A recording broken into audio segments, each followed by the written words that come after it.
Hey, what's up, everybody? This is Travis with another episode of the Rep by Rep Strength Podcast. All right, so I am wrapping up a 17-week cycle that I have been on, and been a little bit different in terms of methodology for training that I've been doing for myself. So, really wasn't sure what to expect as far as outcomes go. But,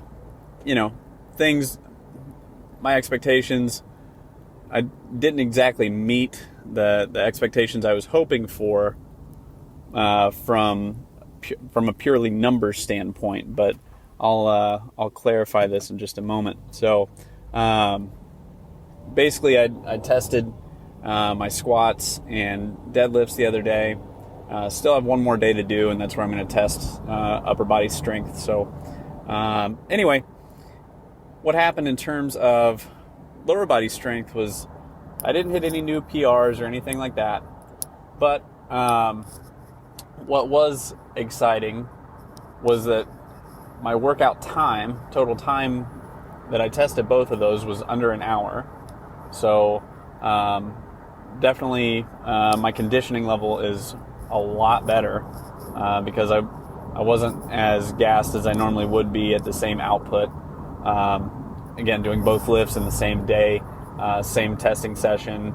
I'm doing more total work during that session. So workouts are becoming increasingly dense, which is good. My technique was much tighter. So always trying to get better along the lines of technique and whatnot. But the biggest thing that I noticed, as I mentioned, was work capacity. So that's a win for me, that I'm going to make notes about what worked as far as that went, keep some of that stuff in there.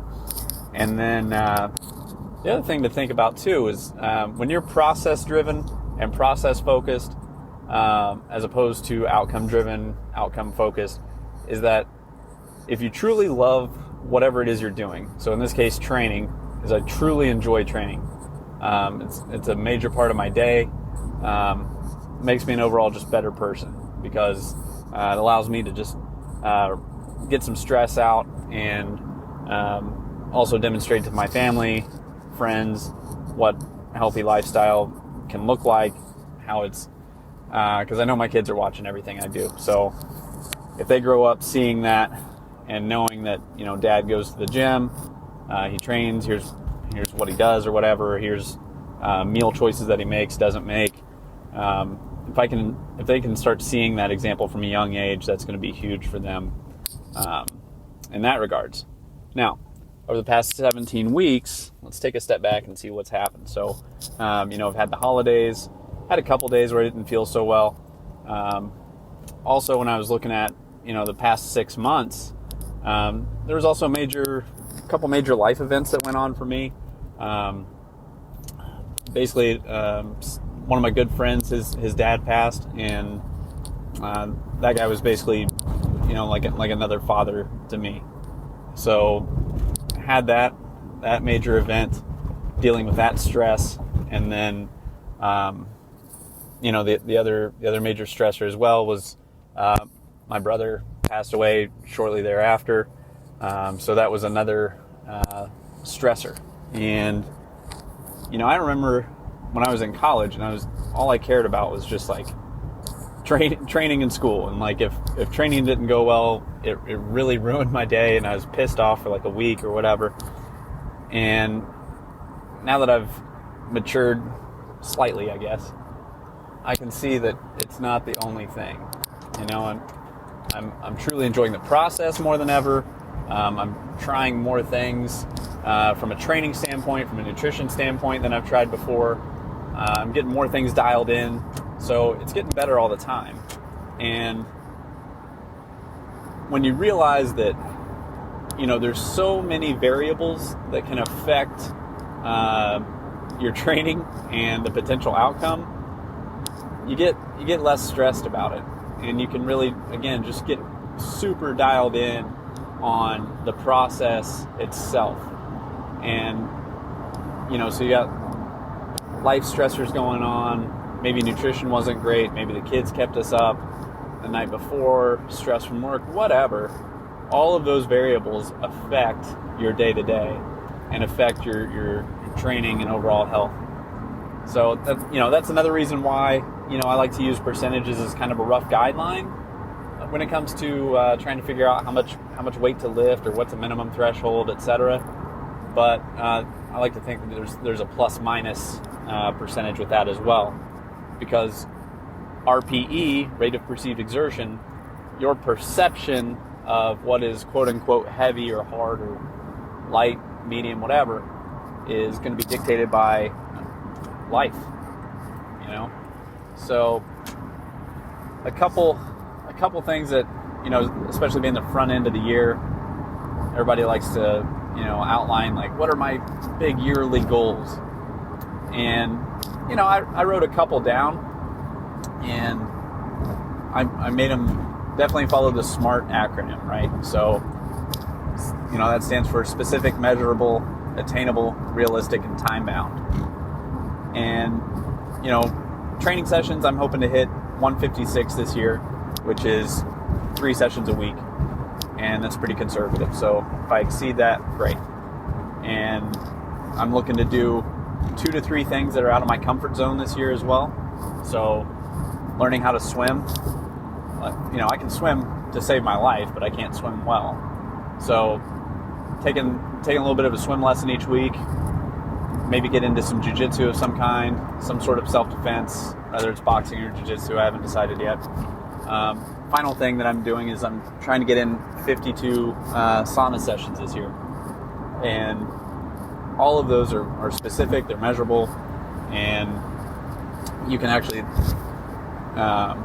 gauge, you have your subjective gauge as well, but you can also quantify them to a degree as well. So anyway, just from a yearly output standpoint, looking to do things that are new, uncomfortable to a degree, and push me so that I continue to grow. So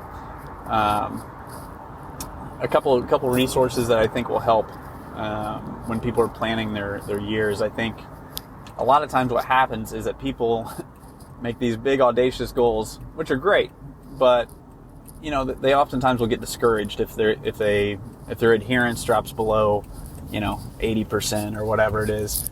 And from there, they'll get, it's kind of one of those situations where they bite off more than they can chew, or they're one of those people that go to a restaurant and order 3 entrees and realize, holy crap, I can't eat all this. So here are a few resources that I think will really help, that I'd encourage you to look into for planning and process and all that stuff. So anyway, number 1 is going to be the 12-week year. So to sum it up very quickly, what that is instead of looking at one 52-week block, let's chunk it down into 4 13-week blocks. So what that does is, if you have one specific goal, one personal and one physical, one mental, you've just got it narrowed down to where it's 1 to 3 goals total that you want to accomplish over the next 12 weeks. And yes, I did say 13 weeks a moment ago, but that 13th week is kind of a transition week, or a 1-week break or rest or whatever. But by having a 12-week chunk of time, each week will represent a month. So each day becomes increasingly important. And what they do say in that book is that, don't stress about it too much, but, let's try to keep at least an 85% adherence rate.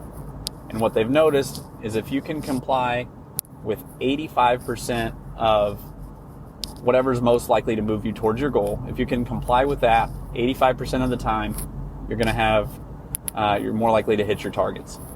So anyway, that's the first book that I'd highly, highly recommend.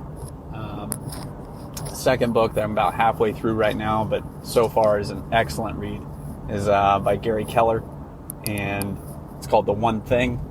And the gist of it is, so far anyways, is hits on Pareto's principle, or Pareto's law. What are the the 20% inputs that are going to give me 80% of the outputs, or going to yield 80% of the results. Because oftentimes people look at trying to accomplish whatever it is, XYZ, and they think they have to do 25 things, when in fact, if they would focus on doing 1 or 2 things at a very high level, that would move them closer to their goal than trying to do 25 things at a subpar level.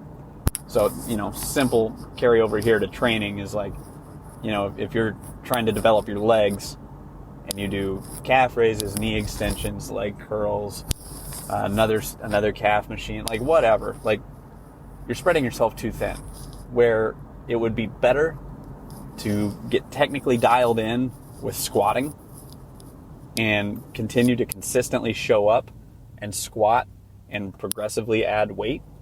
That's going to yield much better leg growth if that's what you're after. So just as a simple example there. So far we've got 12-week year, the one thing. Those are going to be some of the best resources I've come across recently, and really getting that one thing narrowed down and continuing to ask yourself that question. Okay, what's the one thing that I need to focus on, and then refining it. And if you're really honest with yourself and you continue to refine it, you'll get very clear on what is the big area I need to focus on to move the needle towards what I want to develop. Third resource here is The Compound Effect by, I believe it's Darren Hardy. So the gist of this book is that very small things done consistently well yield big results over time. And the whole book is great. It's an easy read. You can read it in less than a day. But the best representation he has in the book is like, or in my opinion, is if you're trying to fly from LA to Maine, if you're off course or if you're off trajectory by 1%, basically at first that 1% doesn't matter too much. You're still headed in the same general direction. But if you stay on that 1% trajectory off course, you end up something like 500 miles off of your planned destination, which is a problem. But his whole point there is, if a lot of times people will discount or discredit small things and say, that doesn't matter. Yeah, if we're talking about 0.5% or 1%, it may seem like it doesn't, but I would encourage you and say, if you're one of the people who actually does give a crap about the 1% and you're trying everything you can to make progress with your overall health, fitness, nutrition, strength, all that stuff, all those little percents really start to add up. And before you know it, if you're doing 10 things that people write off, now you're at a 10% gain, assuming that you're consistently doing what other people will easily write off because they don't want to put in the effort at a time or whatever. So anyways, just wanted to kind of break down some training there and give you guys some resources to help you get started, so you can, not only does this apply to training, but it applies to life, right? So anyway, if there's any questions you guys have, anything I can help with, please drop me an email, jtbarrettfitness@gmail.com. Or if you want to give the Strength Circle a try, that's my private community. It's like a free, I can't remember what I have set up, if it's a week or 2-week trial, just to see if it's for you. And then you can decide whether you want to sign up for month to month or a year. That is travisbarrett.com/community. All right, have a good night.